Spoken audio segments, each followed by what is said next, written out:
আসসালামু আলাইকুম প্রিয় বন্ধুরা, আজকে আমি হাজির হয়েছি নতুন আরেকটি ভিডিও নিয়ে। আজকে আমি আপনাদেরকে বানিয়ে দেখাবো টমেটো সস। ঘরোয়া পদ্ধতিতে এরকমের টমেটো সস আপনারাও বানিয়ে বছর ধরে সংরক্ষণ করতে পারেন। আমি এখানে টক মিষ্টি টমেটোটা ব্যবহার করেছি, একদম মিষ্টি টমেটোটা নয়। এখন আমি এর মধ্যে পেঁয়াজ বাটা, আদা রসুন, জিরা, ধনিয়ার গুঁড়া এবং কাঁচামরিচ অ্যাড করেছি এবং এটা খুব ভালোভাবে টমেটোর সাথে মিশিয়ে নিতে হবে। মিশিয়ে নেওয়া হয়ে গেছে। এখন আমি এর মধ্যে অ্যাড করব লবণ।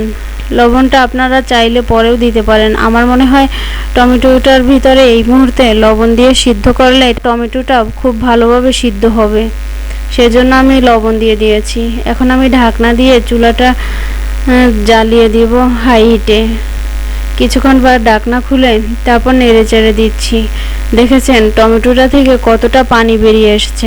আমি কিন্তু এক ফোঁটাও পানি ব্যবহার করিনি, সম্পূর্ণ পানিটা টমেটো থেকে বের হয়ে আসছে এবং আমার টমেটোটা কিন্তু খুব ভালোভাবে সিদ্ধ হয়ে গেছে, দেখতেই তো পারছেন। এখন আমি একটু ভালো করে নেড়ে চেড়ে দিচ্ছি। এই যে দেখুন, খুব ভালো করে সিদ্ধ হয়ে গেছে। শেষের মুহূর্তে একটু আমি ডাল ঘুটনি দিয়ে ঘুটে দিচ্ছি, তাহলে আরেকটু ভালো মিহি হবে। কেউ যদি ছেঁকে নিতে চান তাহলে ছাঁকতে খুব ভালো হবে। এইভাবে ডাল ঘুটনির সাহায্যে একটু নাড়াচাড়া করে নিলে। আবার কেউ চাইলে এটাকে ব্লেন্ডার করেও নিতে পারেন। এই যে আমি এখন ছাঁকনির সাহায্যে ছেঁকে নেব। গরম গরম টমেটোটাই আমি ঢেলে নিয়েছি, তারপর চামচের সাহায্যে এইভাবে নেড়েচেড়ে তারপর আমি ভিতরের পিউরিটা বের করে নিচ্ছি। কেউ চাইলে ব্লেন্ডার দিয়েও ব্লেন্ড করে নিতে পারেন। এই যে দেখুন, আমার কিন্তু ছাঁকনিটা ছাঁকা হয়ে গেছে। ছাঁকার পরে যে অংশটা বেরিয়ে এসেছে সেইটা আমি ফেলে দিব। এই যে দেখুন, টমেটোর পিউরিটা কিন্তু দেখতে দারুণ হয়েছে। একদম মিহি পিউরি বের হয়েছে, একদম ঘন। মনে হচ্ছে টমেটো সস রেডি হয়ে গেছে। এখন আমি চুলায় বসিয়ে দিয়েছি আর দিয়ে দিয়েছি হাফ কাপ চিনি মিষ্টির জন্য। তারপর নেড়েচেড়ে মিশিয়ে নিয়েছি। এখন দিয়ে দিয়েছি বিট লবণ আর শুকনো মরিচের গুঁড়া হাফ চামচ। এখন কর্নফ্লাওয়ার নিয়ে নিচ্ছি পরিমাণ মতো। কিছুটা পানি দিয়ে কর্নফ্লাওয়ারটা খুব ভালো করে মিশিয়ে নিতে হবে। এই যে দেখুন, এইভাবে মিশিয়ে নেবেন। তারপর এক সাইডে রেখে দিয়ে সেই টমেটো সসটা খুব ভালোভাবে অনবরত নেড়েচেড়ে জাল করে নিতে হবে। বাসায় এইভাবে বানিয়ে সংরক্ষণ করলে বছর জুড়ে খাওয়া যায়। আমি কিন্তু এর ভিতরে ভিনেগার অ্যাড করেছি, সেটা দেখাতে ভুলে গিয়েছিলাম। আপনারা যদি বছর জুড়ে সংরক্ষণ করতে চান তাহলে অবশ্যই ভিনেগার দেওয়ার চেষ্টা করবেন। এই পর্যায়ে এখন আমি ঢেলে দিব সেই কর্নফ্লাওয়ারের মিক্সটা। এখন খুব ভালো করে মিশিয়ে নিতে হবে।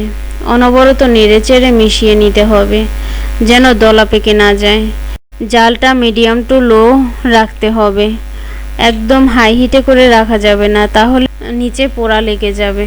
আর টমেটো সস পোড়া লেগে গেলে খেতে একদম ভালো হবে না, একদম পোড়া একটা গন্ধ আসবে, তখন আর খেতে ইচ্ছা হবে না। তাই মিডিয়াম টু লো আঁচে রেখে জাল করে নেবেন। এই যে দেখুন, আমার কিন্তু টমেটো সসটা ঘন হয়ে গেছে, অনেকটাই ঘন হয়ে গেছে। আপনারা যারা টমেটো সস এখনও বাসায় বানিয়ে সংরক্ষণ করেননি তারা খুব শীঘ্রই বানিয়ে ফেলুন, কারণ টমেটোর সিজন শেষের দিকে। তাই একবার বানিয়ে সারা বছর জুড়ে সংরক্ষণ করুন।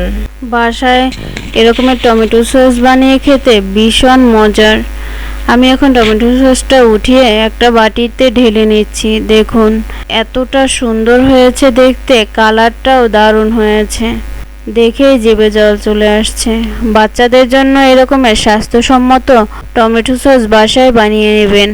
এখন টমেটো সসটা গরম, এজন্য একটু টমেটো সসটা পাতলা দেখাচ্ছে, কিন্তু ঠান্ডা হওয়ার পর আরও ঘন হয়ে যাবে। আপনারাও এরকমের টমেটো সস বাসায় বানিয়ে নেবেন। বানিয়ে আমাকে কমেন্ট করে জানাবেন আপনাদের কাছে কেমন লাগছে। যদি ভালো লেগে থাকে আমার চ্যানেলটি সাবস্ক্রাইব করে দিবেন। আল্লাহ হাফেজ।